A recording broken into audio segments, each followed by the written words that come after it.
This is the Work Smart Hypnosis podcast session number 334. Debbie Taylor on Hypnotic Blueprints. Welcome to the Work Smart Hypnosis podcast with Jason Linett, your professional resource for hypnosis training and outstanding business success. Here's your host, Jason Linett. Welcome back to the show. It's Jason here, and I first met my guest on the program this week back, actually, I believe in the summer of 2012. And it was a small event that just three of us were attending, and it was purposefully a small event.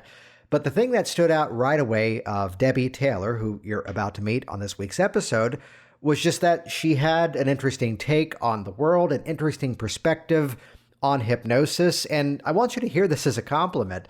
The fact that there were some extremely straightforward things that she was doing, but just an artistry of how to present it, how to explain it to the client in a way that just made sense right away. And that's one of the themes you're going to hear in this conversation with Debbie that you're about to listen to, of a background of education, learning how students learn, learning how to interact with people, and especially the insight that the school that she worked at previously was, again, kindergarten all the way up through the 12th grade.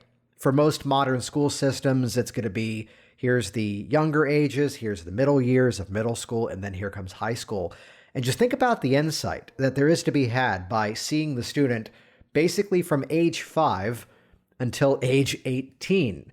So to look at her clients, as she shares in this conversation here today, to look at the clients as it's not just the one single problem that brought them into your office or into the space working with you now. Here's an entire ecosystem of their life, their relationships, their other habits and behaviors, and how it is that we can utilize their strengths and genuinely have the client designing the process with us. Inside of this conversation, you're going to hear us talk about her latest book, which was just recently released. And again, all the details are in the show notes at worksmarthypnosis.com. We'll make it easy for you this week if you go to worksmarthypnosis.com/334. That will redirect you over to the show notes for this week's episode and give you the details about how to track down her book.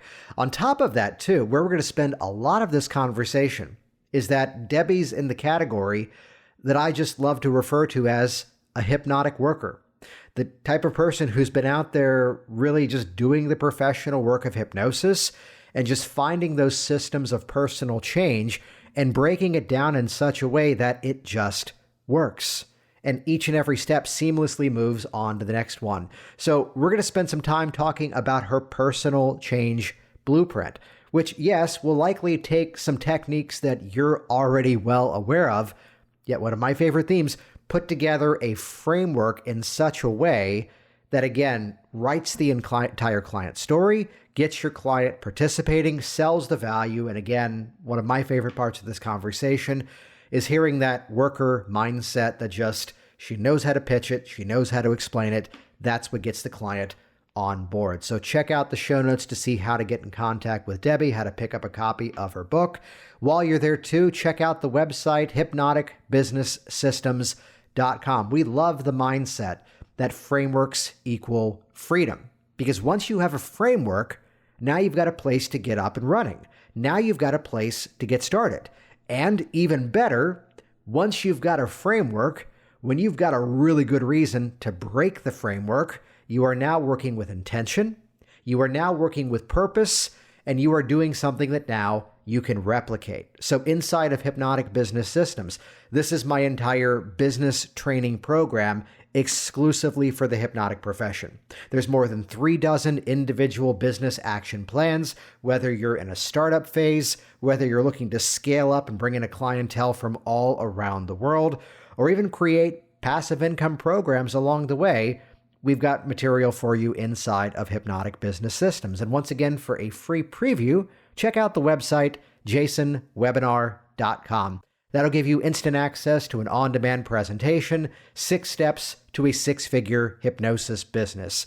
Give it about 45 minutes to go through this free class, because it's going to give you techniques you can put into use right away. That's at jasonwebinar.com. And as we like to say around here, after 300 plus episodes and 7 years of doing this, it's about time I had Debbie Taylor here on the program. So here we go. Welcome to the program, episode number 334, Debbie Taylor on Hypnotic Blueprints. For me, it's when I was teaching elementary school, and we had a school counselor come in, and she just happened to mention that she also did hypnosis on the side. So she invited the staff to meet once a week down in the cafeteria for a weight loss hypnosis session. And of course, we all, we were all over that one. And she made these little recordings for us, and it worked. And it was so interesting. I was fascinated with the whole idea of hypnosis and programming, because as a school teacher, you work off reinforcement all the time. So it was fascinating to me. That was my first introduction to hypnosis. Later, I stumbled across some books by Brian Weiss about past life regression, and that really piqued my interest. It was just crazy. I thought, what? You can figure this out with hypnosis? And that actually is what drove me to become trained as a hypnotist, was just my curiosity for that. But once I started doing hypnosis, that just kind of went by the wayside and didn't really think about doing past life regression work for several years. But Yeah, those were the two things that got my attention. nice. So then to rewind it back, the career before was in teaching? Yes, I taught in both the public and the private sectors for over 20 years, and was also a school administrator, a principal at a very small private school near Portland. Yeah. Yeah, I'm always curious to ask this because again, not many of us get into this work by deciding as we're growing up, I'm going to be a hypnotist. What exactly. what kind of connections have you found between being in that educational world? Yes, I know you also teach hypnosis, but in terms of like the client work, how would you say that the teaching career kind of prepared you for that? Oh gosh. Well, it definitely made it so that it was very comfortable for me to interact with people, but also I think to really have the understanding of the whole person, the whole Hmm. life, from early childhood all the way through those adult years. The school I worked at initially was a K-12 school, and that was interesting because I would see the same students from kindergarten all the way through the system into high Oh school, yeah. just to observe the changes in those children and their families and all of that. It was just like, wow, we really got to take this into consideration. This is just not a person with his problem today. This is, they have a whole life, they're a whole person. Yeah, that's a really cool insight to look at how, as we see our clients might be coming to us for just like one specific thing, yet it's that entire network of who's around them, what other actions, what other environments they're around.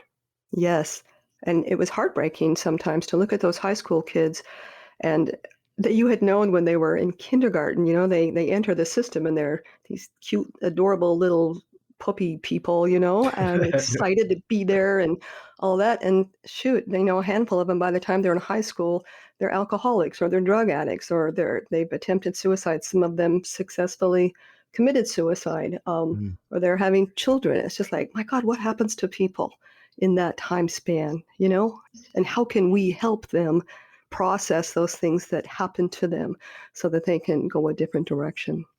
Would you say there's any specific takeaways, or did that inform how you now work with your clients yourself? I think that informs how very much how I work with clients. I have always been able to see people at any age as that essence of that little child, and Yeah. the childlike, to just know that these habits, these problems, all of this, negative stuff is not who they are. And I Hmm. really think that that teaching experience taught me to see people with that innocence, that that's who they Yeah. really are, easily. I think that's a very important takeaway there, especially the whole this is the conversation that pops up occasionally in a training where, yeah, but people are coming in with their problems, people are coming in with their conflicts. And, the old phrase that the map is not the territory. That's not who they are. That's just a thing that they're going through. Right.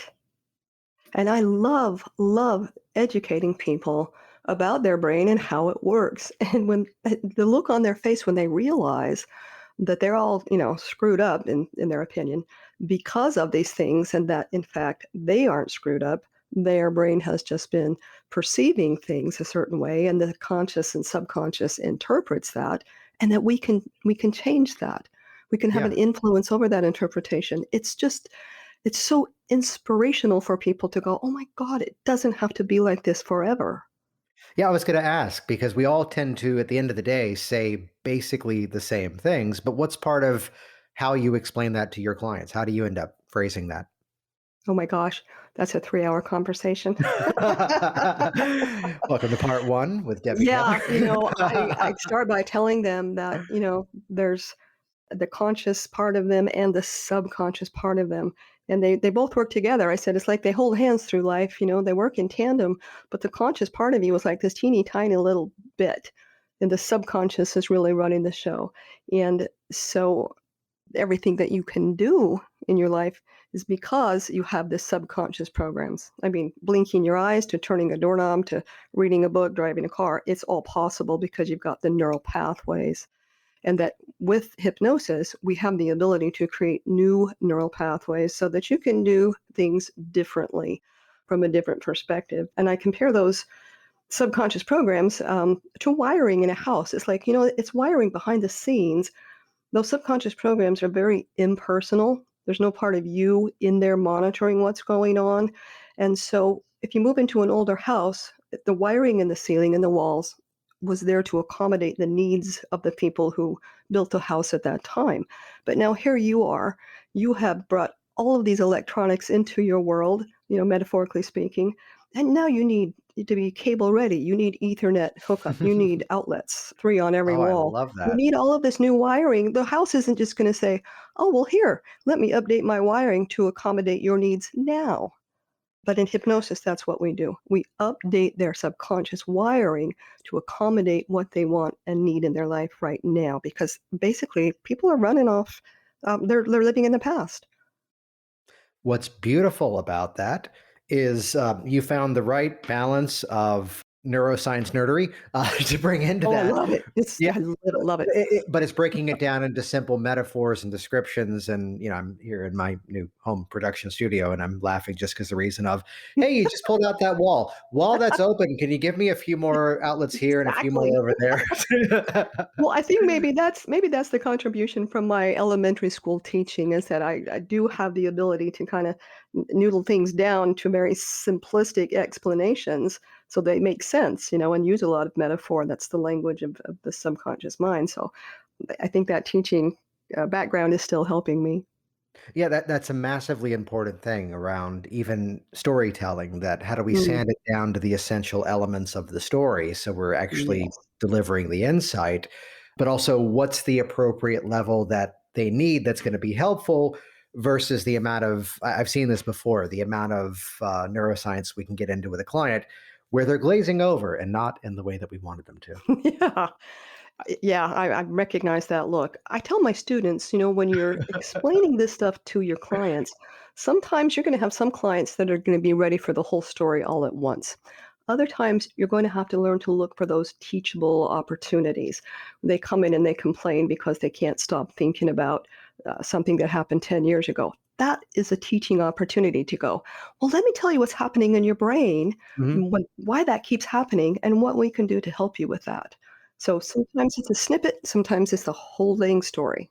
And I think that way of presenting it, which is that here's what your brain is already doing, which is exactly what we're going to do today on purpose.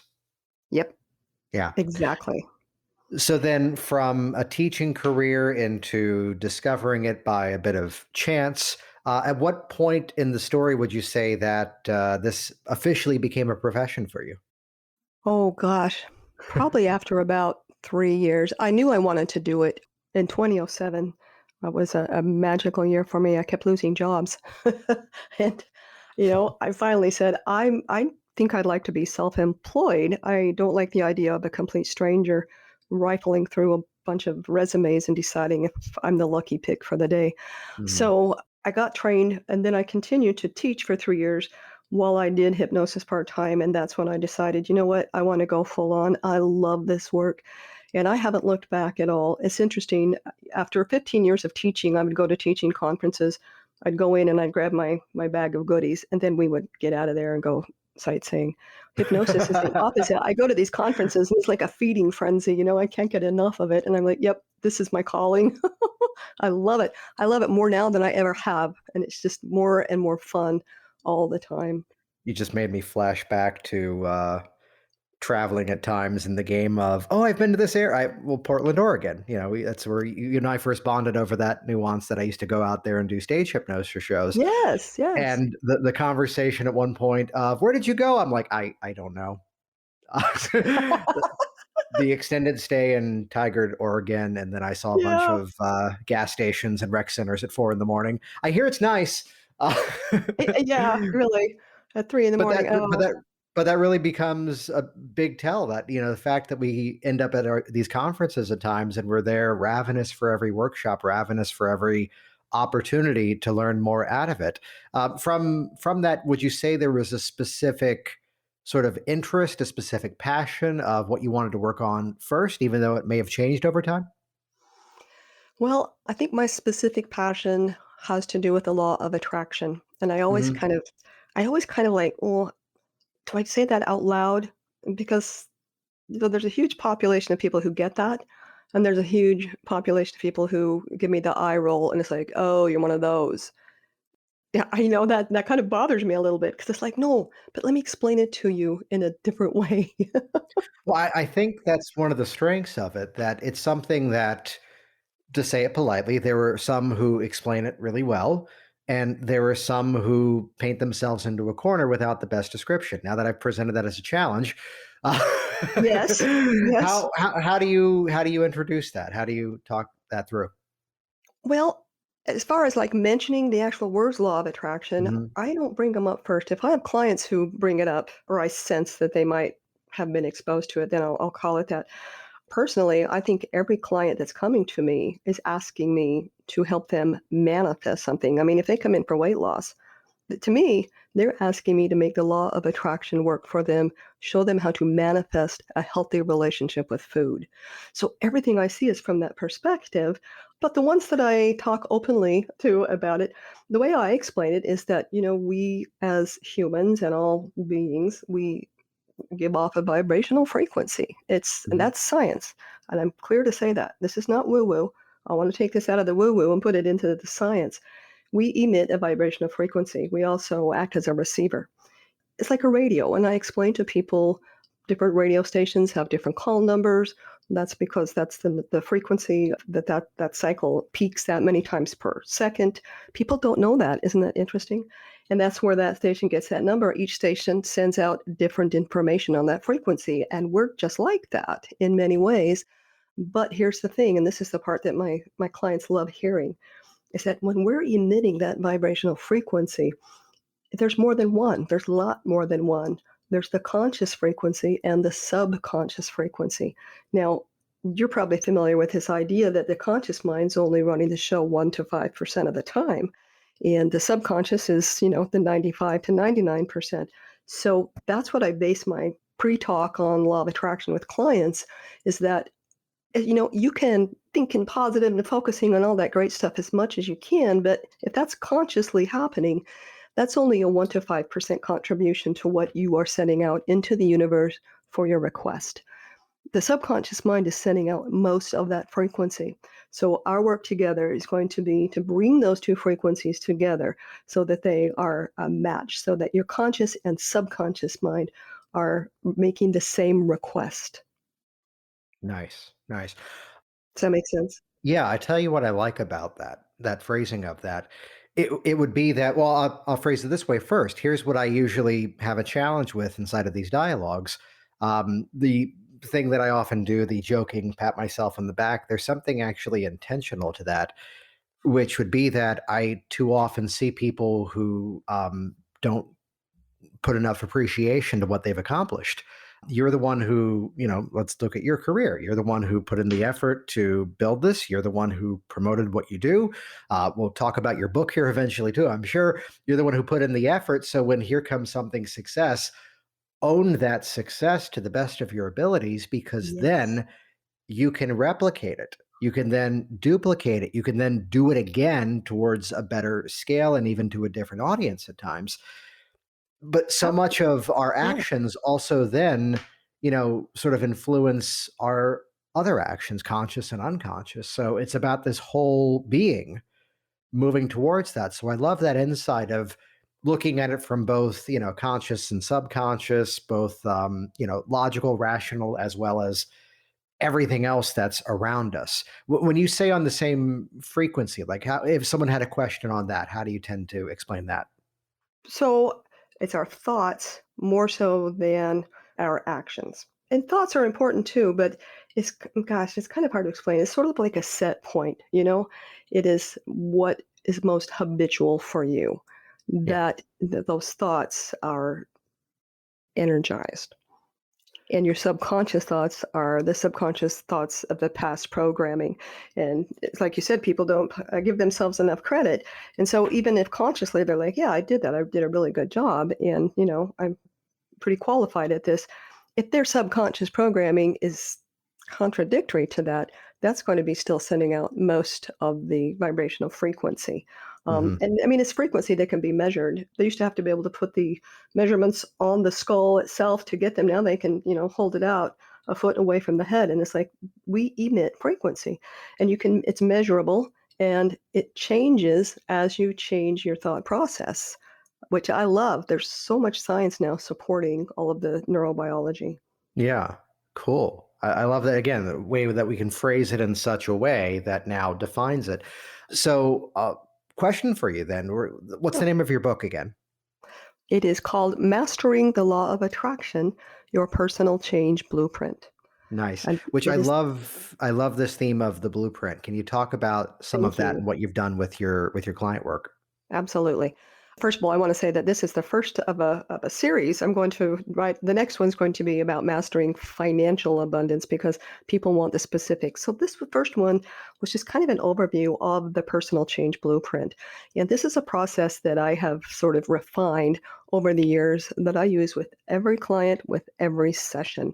Nice. And it would be familiar to a lot of hypnotists as kind of like a modified NLP outcome frame. When I was taught to use the outcome frame in my initial training, it was really long and there were a lot of questions in there that I really didn't get. Like talking to someone about a change and asking them when they want it and where they want it. I just wasn't well trained enough to really flesh that out efficiently. So I started throwing stuff out. So, you only have so much time to talk to somebody in a session. So I started prioritizing and then I started modifying all of that. And what's left is the personal change blueprint. It's 8 steps. And the first part is one of my favorites. And it has to do with looking at the unwanted habit or behavior, the thing that they want to get rid of. They want to bring that in. And what we do, I love to do this. I want to say now, when you first got this habit or this problem, whatever it is, this behavior, this belief, it served you well when it was first created. Your subconscious mind, first of all, it's completely impersonal. There's no one in there analyzing what's good and bad. It's just kind of like a mechanism that's sort of trying to second guess what you want most. And it does that by saying, what do you focus on most? And that's why we get so many negative programs because we focus on the negative. But the first step in my blueprint is to look at what was going on when this unwanted habit started. For example, a smoker. Obviously right now there is no value to you as a smoker, but when you first started smoking, I want to hear that story just in a nutshell, and I have to tell them in a nutshell. How old were you? What was going on? Oh, I was in high school. It's almost always in high school with your friends. It was fun to be rebellious. You felt grown up. The other kids were scared of you and you loved that. There was all that value. And I said, and once the subconscious mind is finished making a program like tying your shoes, when it's done, that gets archived. So your smoking habit got archived with all of that fun included in it. And now your subconscious mind still thinks that smoking is fun for you because it has not gotten the memo that it's 40 years later and you don't need to smoke to have fun or be cool or belong to a group or anything like that. So that's where we're going to start is we want to look at the value, the unwanted habit or behavior brought to your life at the time the program was created. Many of these programs are decades old, but we want to look at that value. We want to thank it, bless it, and send it on its way so that we can now, and then I have the client finish that. So now what? Why are you willing to give that up? And sometimes they're not. That's the secondary gains. Sometimes when they realize what they're getting out of the problem, they're like, oh, I think I'd rather just keep the problem. Thanks. See you later. That doesn't happen very often, but it has on occasion. I had a woman who was severely depressed, had been for years, been in therapy for years, yada, yada, yada. And so we started working through this blueprint. And I said, so what value did it bring to your life?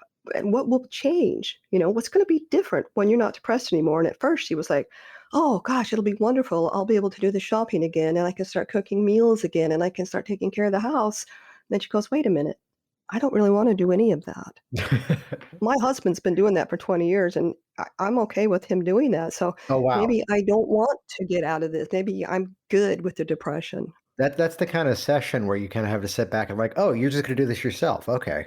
Yeah, yeah. It doesn't happen often, but it's so interesting for people to look at the value and say, "What did I get out of this, and am I willing to give that up?" And it's Mhm. like, "Heck yeah." So that's where we Yeah. start. Yeah, then we do outcome. What is it that you want? Well, let me pause you there for a second, please, because there's a Sure. cool way that that was introduced that, it served a specific purpose when you first started doing this, when you first started feeling this way, when you first picked up this habit, but kind of now it's overstayed its welcome, as it were. Exactly. But that's a really, again, back to the education, back to, again, let's look at the words that we're using and phrase it in a way that the point is made in a brief and succinct format, that it was giving you something. And it's a nice way of telegraphing that today's about helping you to find better ways to do that. Absolutely. Yeah. Sleep sessions, I get so many women that, "Oh, I haven't slept for years." And I'm like, "When did this start?" That's always I teach my students, always ask your client, "When did this start? When did you first notice it? And what else was going on at about the same time?" And a lot of people that can't sleep well can remember back to, "Well, this started when I first had a new baby at home, or when I first got out of college, or when I first went to college." And it's like, "So can you see that your subconscious mind was, like, helping you stay up to solve a problem?" There was a Yeah. reason for it. That's awesome. But guess what, subconscious mind? That baby grew up and moved out, and I really want to sleep now. Wait, that sounds a little too personal. As in the new home, our bedroom is on the ground floor and the kids are above us on the second floor, and we can hear everything. And Oh, wow. and they know we can hear everything. The office is soundproof, the bedroom is not. Your kids aren't. Stop. Oh, Stop, stop, stop. It's like, "Oh, yeah, Max has discovered stomping. Let's, it's You were amazing how saying heavy-footed a small child can be, isn't it? yeah, yeah. Or the fun of a bunk bed is not the first bed, but jumping off the Oh, second no. one. Yeah. I'm hearing a laughter of knowledge on that one. Give Absolutely. us like as you said, give us like in a nutshell, walk us through the other steps of that system then. Oh, sure. Okay, so after we have identified the unwanted problem, what it brought to you, and we thanked it and blessed it and sent it on its way, and told the subconscious mind why we don't need it anymore, then we Mhm. say what we do need. Here's what I want. Sometimes that's kind of hard. I mean, it's the outcome. What is the outcome that you want? And Yeah. sometimes people want to lose weight, but oftentimes they just want to have a healthy relationship with food. And then that the weight loss is a natural consequence of that. So I help them really, drill down into what exactly, one sentence, if we can, what is the outcome? What is the thing you want? And then the next one is, well, first I say, put yourself in the position that you've got that. Okay. Mhm. Fast forward a year, 6 months, whatever you have to do. You've got it. That's the norm. It's just what you do. Now, what is changed? What's different in your life because you have accomplished this outcome? And it's so interesting to me, Jason, how many people will say, I don't know, I never thought about it. And I'm like, how can you possibly change a behavior if you've never thought about what you want instead? Everything that exists started with a thought. And Yeah. so I'll tell them, we're making a target. We can't hit a target if we can't see it. So make it good. How do you want your life to be? That's What a will be great different? insight, especially as so many people, it's the I don't want this. I don't want to be afraid when I'm driving on the highway. I don't want to smoke. And we've got Right. to navigate them towards what they do want. And Yes. if they can't describe it, it's a whole different game of how we actually can get there. Yeah, it's huge. And I teach them that, the subconscious mind, like a computer, speaks its own language, and it's the language of imagery. Your words create imagery. And the subconscious doesn't take your words and program. It takes your words and turns them into a picture. Mhm. Now, it cannot make a picture of you not doing something. So if you say, I want to quit smoking cigarettes after dinner every night, you just made a picture of yourself smoking cigarettes after dinner every night. So Mhm. how else can you say that? And they'll go, I don't know. So I'll say, well, if you're not smoking cigarettes after dinner every night, what are you doing instead? And they go, I don't know. I never thought about it. And I'm like, good. That's what we're going to do. We're going to think about it. What do people who don't smoke do after dinner? What do they do? What are your choices? And we make a game plan, and that gets answered on this blueprint. And the blueprint serves as the suggestion base. Everything they tell me, everything I say back to them in the Yeah. hypnosis, and it all comes off the blueprint. So we look at the evidence, and then I go back to the outcome, and I retell the story. This is all storytelling, and it's very repetitive because that's how we do these things. And then I say, now, what does that look like? What image comes to your mind when you hear this story that you've got that we're creating? This can be literal or figurative. I'll tell them, if you see rainbows and butterflies, that is a legitimate answer. That's okay. Nothing wrong with that. And, what does it look like? Sound like? And that's always interesting. People look at me like I've just fallen out of a tree. What do you mean? What does it sound like? So I tell them a sound can be the voice in your head, comments from other people, or the absence of a sound. Now, what sounds are associated with this change? So that gets them thinking. And the more they think about it, the more we talk about it, the more ideas their brain generates. And the story just gets richer and more vivid and more colorful. And then we talk about what it feels like. And then I'd have them say, all right, let's look at the whole picture. I summarize the whole thing and I say, now, what does having this change do for you? This is the big one. This has kind of a come to Jesus moment for a lot of people. There's some tears on this one. What does this do for me? It's like, oh my God, this changes my whole life. This proves to me that I can have a happy life, that I'm not broken, that I can succeed, et cetera, et cetera. So it's Yeah. pretty cool. And then we flesh it out just a little bit more and say, so what other changes will you notice in your career, finances, self-esteem, relationships, and spirituality if they have a spiritual practice? And for those keeping track, so far, this is an extremely hypnotic process, but so far it's all been happening conversationally. Yes. Yeah. Yep. Yep. Cool. Cool. So then at what point in the journey of this, because I love this because it's where I hear people who are often tentative about how to make that transition from this type of work into, let's say, formal hypnosis. How are then you making that transition, if at all?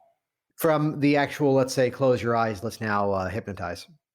Well, Yeah. after we go through all of the blueprint, I tell them we'll choreograph the words I'll say back to you.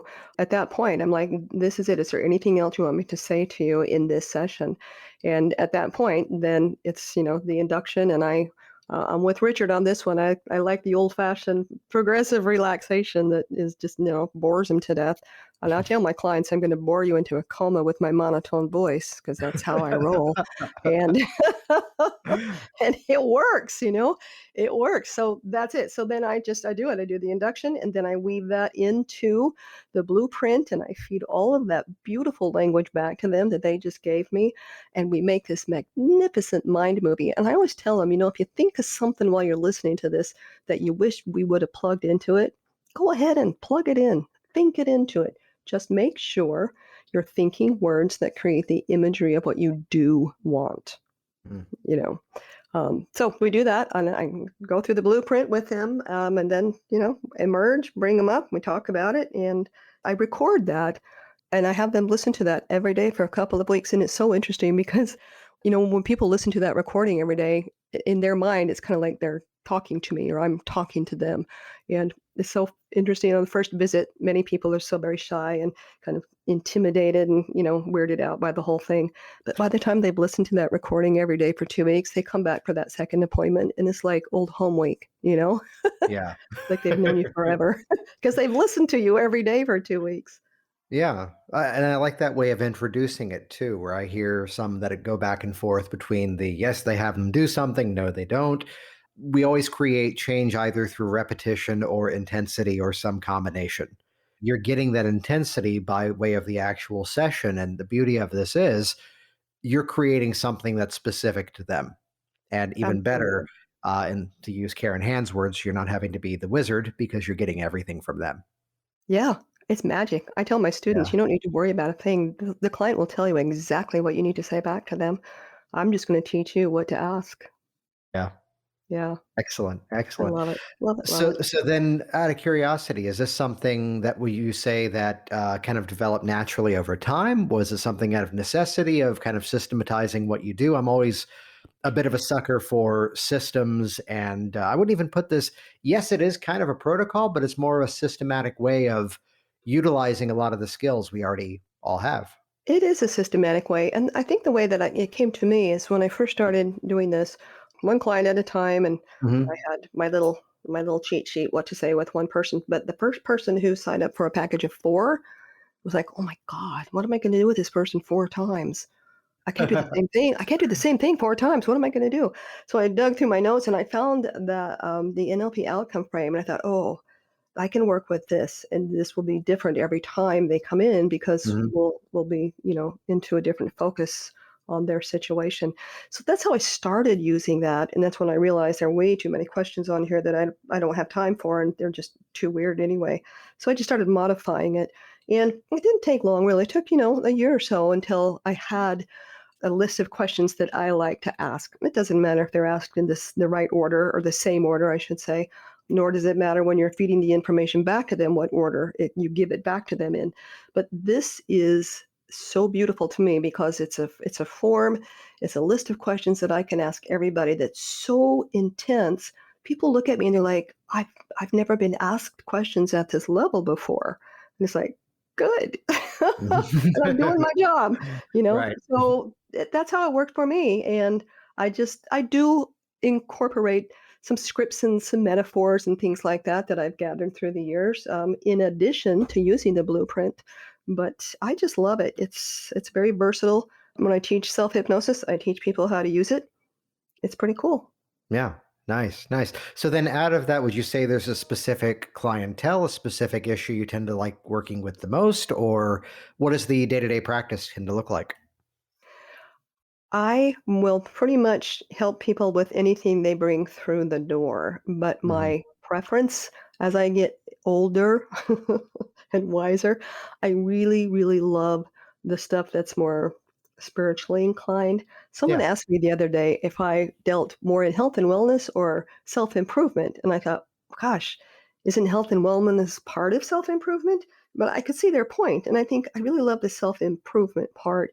And for that reason, I'm branching out into life coaching because I do have a lot of clients who don't necessarily have a behavior that needs to be modified. They Yeah. have like a whole life issue, a belief system that's tripping them up, and they just need more life coaching than hypnosis. So, kind of morphing into that area a little bit. Yeah. Would you say they're starting with you in that respect, or is it that they're coming to you for the hypnosis and then it morphs into that? Correctly on that second one, they come for the Okay. hypnosis. Yeah. Yeah. Yes, but I like the spiritual stuff. And it doesn't even matter what their religion is because I kinda see the whole like, I see people as whole people. I see belief systems as whole belief systems, and I can help people see where their beliefs are limiting, and it doesn't matter to me what their practice is or their belief system. If there's something going on that's limiting them, I can help them sort of work through that. Yeah. Yeah, that's a question that pops up as terms of people who are looking at, doing one versus the other. And, can speak from my experience that because do a search, everything pops up hypnosis with my name. That is that unique thing about what I do. And then they also then see, oh, here's another way we can now take this. Mhm. Yeah. Yes. Excellent. Excellent. Where can people track down the book?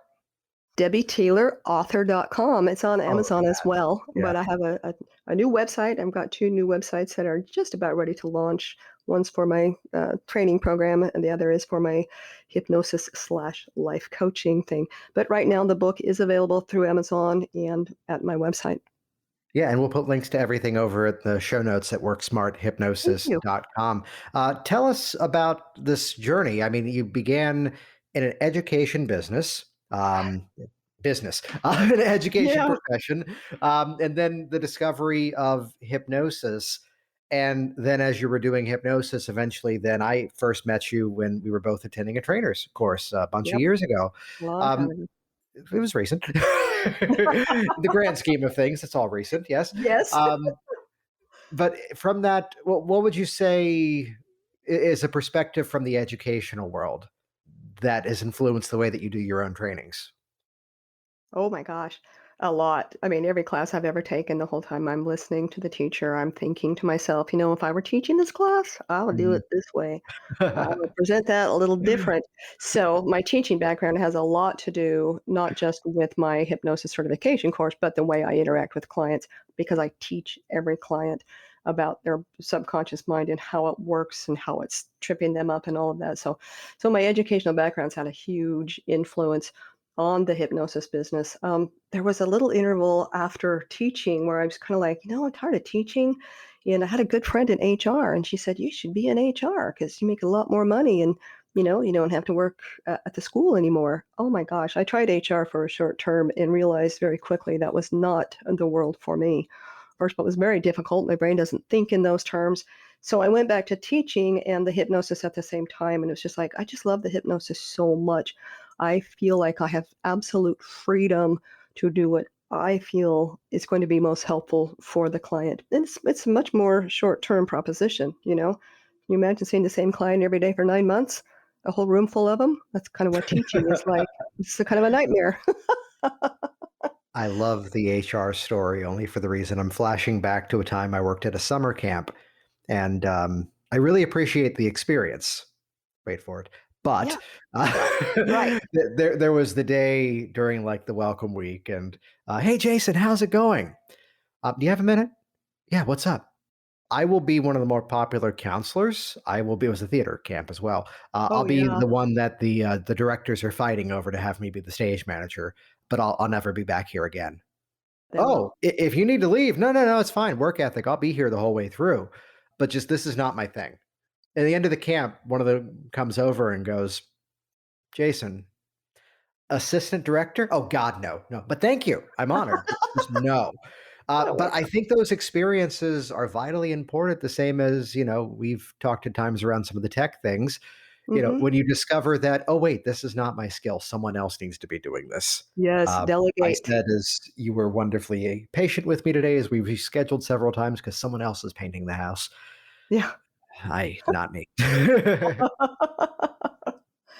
Yeah, the teaching world was lovely, but I didn't really fit into that world. It was very restrictive, and it was upsetting to me in a way to see how many people didn't really give a rip about what their kids did at school, and it was like, oh, I want to work with people who take their their health and wellness a little more serious.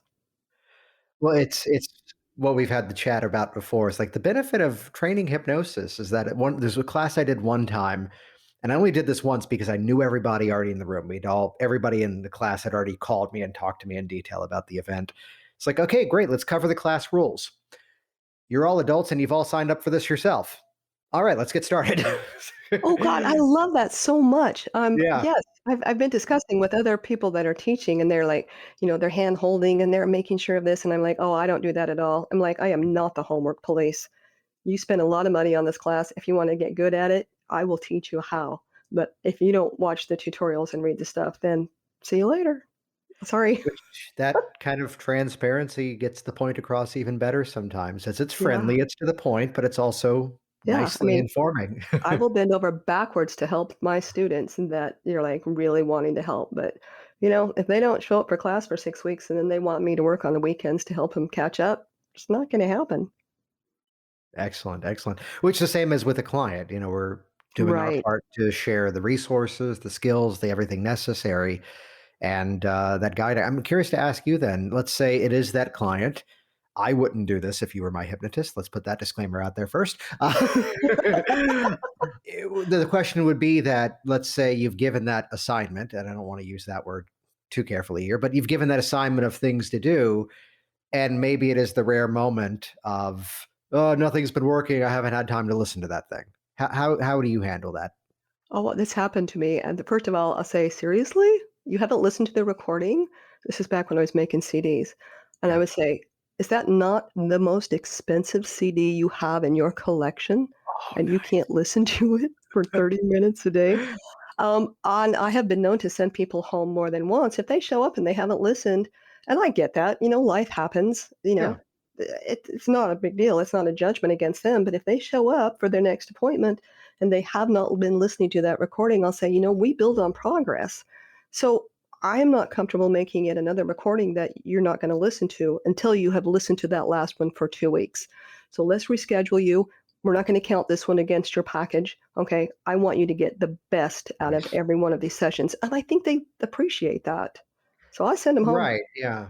There's a beautiful bit of transparency in there that, again, it's not going to count, but here's what's going to be different next time we're here, basically. Yeah. Yeah. Yeah. Well, Debbie, thank you so much for coming on the show. I know we were talking for a while about getting you on here and excited to have you on. And perfect timing as the book's now available. And we'll put links to Yes. everything in the show notes at worksmarthypnosis.com. Thank Before you, we Jason. wrap it up, any final thoughts for the listeners that are out there? Oh my gosh, I would just say follow your heart and your instincts. There's so many resources out there available for you to find your niche or, your process, whatever it is that you love to do. So just open up, find what's working for you, and keep doing what you're doing, helping people. Jason Linett here once again, and as always, thank you so much for interacting with my guest, for subscribing to this program, and sharing it in your ongoing conversations in this incredible profession. You can head over to the show notes at worksmarthypnosis.com/334. That'll give you the show notes for this week's specific episode, how to get in contact with Debbie, how to find her book, either from her website or on Amazon. And once again, check out hypnoticbusinesssystems.com. As we like to say, guessing sucks. In terms of business, it can get rather expensive. So instead, use what actually works, use what has been proven to work inside of my hypnotic business, and what has in many ways been replicated by professionals all around the world. Check that out at hypnoticbusinesssystems.com or get instant access to the free preview, 6 Steps to a Six-Figure Hypnosis Business, yours now at jasonwebinar.com. See you soon. Thanks for listening to the Work Smart Hypnosis podcast at WorkSmartHypnosis.com.